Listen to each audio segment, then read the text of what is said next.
Life is filled with moments when it seems as if maybe the universe is trying to tell us something. When we cross paths with somebody who we hadn't seen in a while, or we think we need some sort of a providential breakthrough, and then something just seems as if it falls into place. And sometimes those are false flags. Sometimes they're just weird little things that happen. But I like to believe in life that there are synchronicities which happen when the universe is trying to tell us something. And someone said once that when you see a sign, you should always pursue it. Because they said you'll never know how far it is possible to go if you do not occasionally risk reaching too far. Life is filled with opportunities for us to pursue different courses in our lives. It's filled with opportunities to take a risk, to talk to somebody that you wouldn't normally talk to begin an endeavor that might not work out, to take something that you might be tempted to write off as some sort of a fluke coincidence, and to treat it as if it is indeed a sign. But I do think sometimes we have this belief that we need such a rock-solid sign that even if something does happen that could be viewed as providential, we still don't necessarily act on it. We always are thinking, well, I will wait and I will find a more convenient time. And I'm reminded of this story of a guy who's sitting there in his house, and the news comes on and they say there's going to be a storm and you need to prepare and evacuate. And he says, no, I'm not going to leave because God will take care of me. And it goes on like this. He stays. And then a neighbor comes and says, hey, we're gonna head out. You should come with us because there's going to be a storm and it's going to come and it could be bad. So you should leave because, the storm is coming. And he says, no, I'm not going to go anywhere because God will provide for me. And the storm comes and it floods him out. And next thing you know, he's sitting up there on the roof of his house while the water is swirling around all around him. And rescue boats come by and they say, get in the boat. We're here to rescue you. And he says, no. He said, no, I am a man of faith and God will take care of me. And then the waters come up more and they swallow him up and he drowns. And then he goes up to the pearly gates. He checks into heaven and he talks to the Lord and he says, God, why did you not provide for me? And God says, I don't know what you really wanted me to do, because I sent you a TV broadcast and I sent you your neighbors and I sent you a rescue boat and every opportunity in the world for you to be rescued, and you chose not to take any of those opportunities. I think life is sometimes like that. We're always waiting for that sign. And there's a Bible verse that says it is a wicked generation that looks for a sign, because no sign will be given to them. I do think that sometimes we are given signs of providence or hope or opportunity.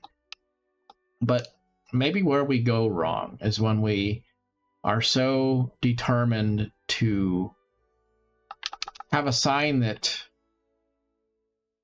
is so certain that it does not have any need for faith.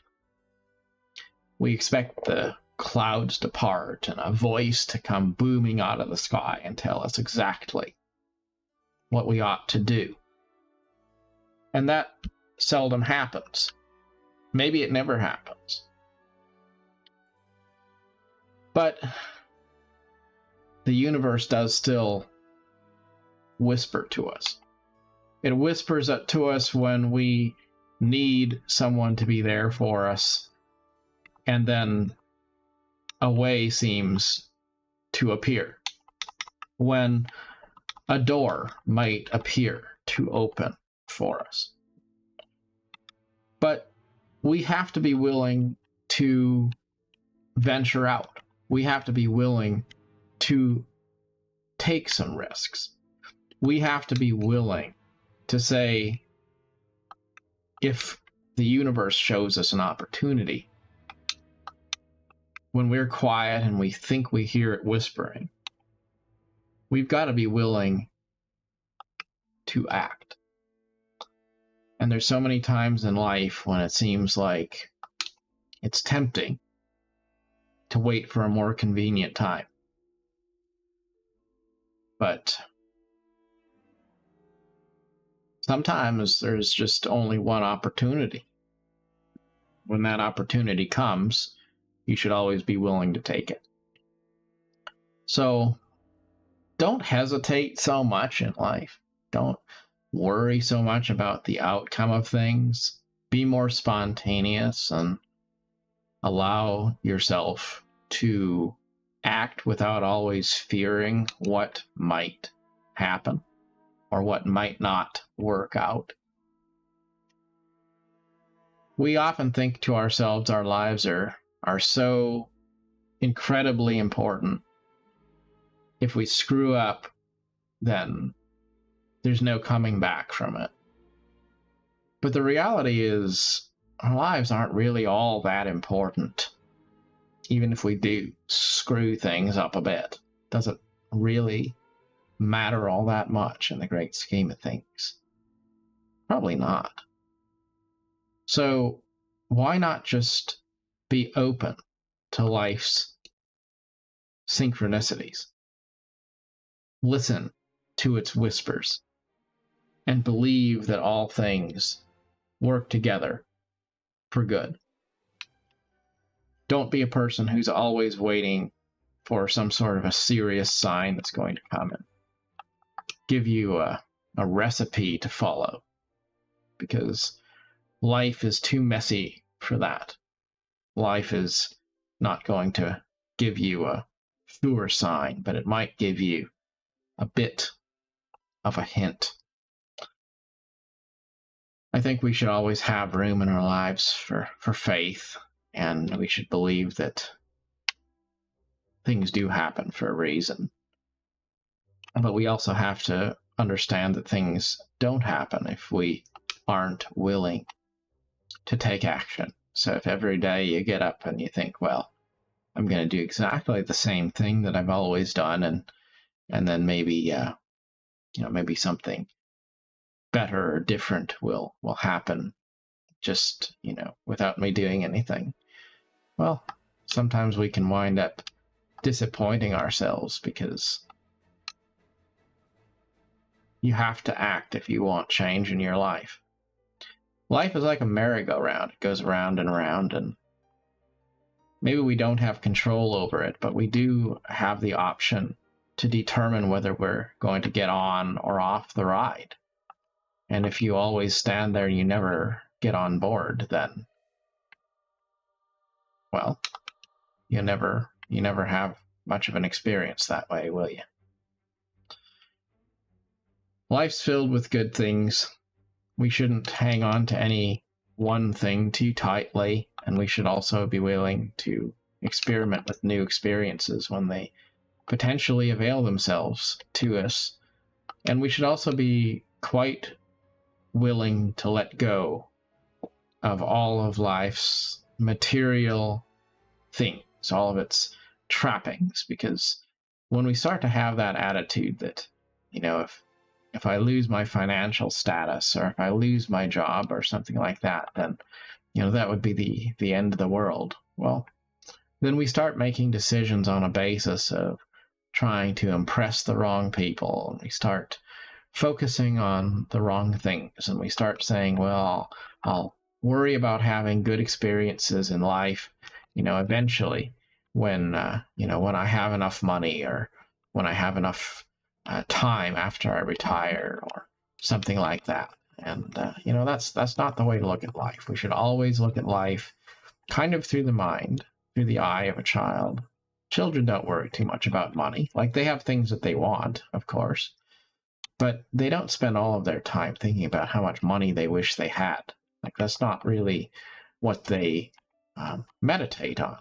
They think about experiences. They think about wanting to be loved, or wanting to have fun experiences that they enjoy. And that's how we should look at life as well. We should always be looking for ways to serve, or ways to have fun, or ways to spend time in a quality way with people who we love. And we should also just kind of think about how good things always bear good fruit. And if something seems like, when you just listen to your heart, it feels like the right thing to do, then probably you should do it, and don't worry too much about what success would tell you to do, or what the people who try to manipulate you in your life, what they would want you to do. Just think about, does this bring joy into my life? Is this something I like? And if it is, then pursue it. And if it's not, then don't be afraid to let it go, because life's filled with a lot of things that are pretty meaningless, and people act like they're super important, and it's filled with a lot of things that are probably pretty meaningful to you if you allow yourself to just be. It's not about what you're going to become. It's about just plain being present right where you are. As I was thinking about my boss and I, like, we were at this event, and we're going through the children's hospital, touring it. And so there's this group of 10 of us or so, and he's one of them. And I couldn't help noticing that whenever we're in this group of people, my boss will always do one of two things. If he's in a group, he will always either make a point to be the last person in line, probably hold the door for everybody, that kind of thing, or he'll make a point to be the first one. But where he doesn't ever really want to be is just like everybody else in the middle. And I thought that's interesting. And it reflects, I'm sure he doesn't even think about it, but it reflects a psychological attitude toward life. Because he always wants to either be seen as the leader, or he wants to be seen as what he thinks is a servant leader. So he'll always be at the back, or he'll always be at the front, but he won't be in the middle, because what he doesn't want to be seen as is just another member of the group. It's amazing how micro-messaging is so prevalent in the way we carry ourselves, and our body language, and all of that kind of stuff. We exude a lot of messages that we don't necessarily even know that we are putting out into the world. But what we really should just be is ourselves, not there to make other people think a certain thing of us, just to be, genuinely, just to tell the truth of what we think and what we feel, and not to be pushy about it, but to be honest. If we could just be honest all the time about how we feel, honest about what we love and what we don't, honest about what we want and what we aren't interested in, honest about what we think we ought to be, and unafraid to tell the truth of where we stand on issues, while also respectful of the fact that others might not agree with us or might see things differently.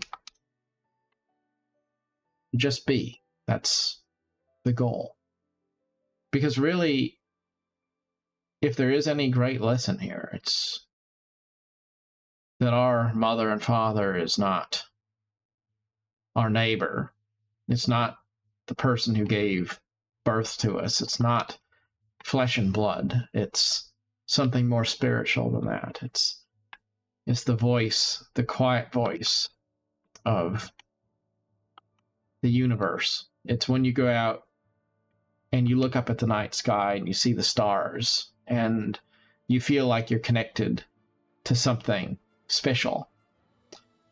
And it's not about something that's even of this earth. It's about being connected to something bigger and greater and grander than just yourself.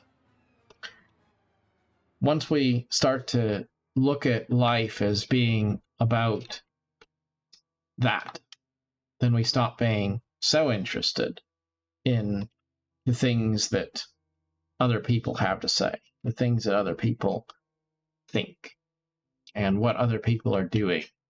And we stop worrying so much about taking some sort of a risk that's going to maybe backfire on us in some way.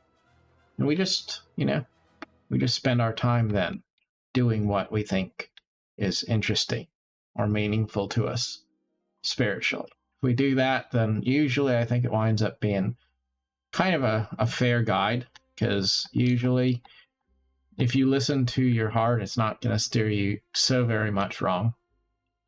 A lot of times we think that, if you don't analyze everything to death, it's going to be the death of you.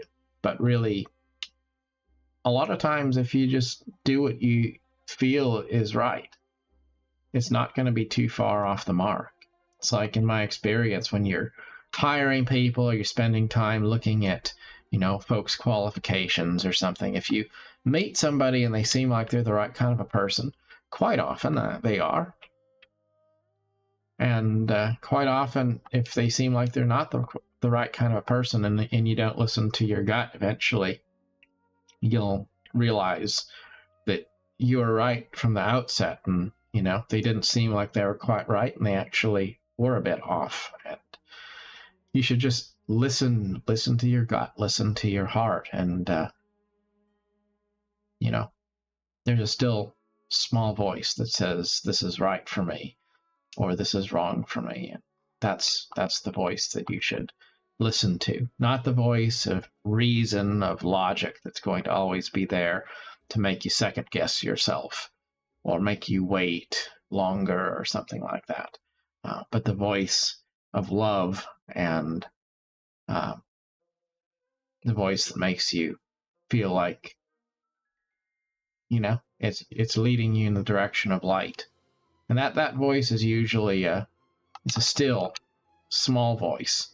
It's a quiet voice. It's more of a whisper than a thunder. So listen to the whisperings of the universe around you, and you might find that there are doors that will open to you when you least expect it, but exactly when you need it. As always, no matter where you find yourself, hopefully you are not feeling too alone, and remember that all things do work together for good. So no matter how you feel in the moment, have faith that the universe will make a way for you. And life has loveliness, so buy it and never count the cost. Till next time, thanks so much for watching.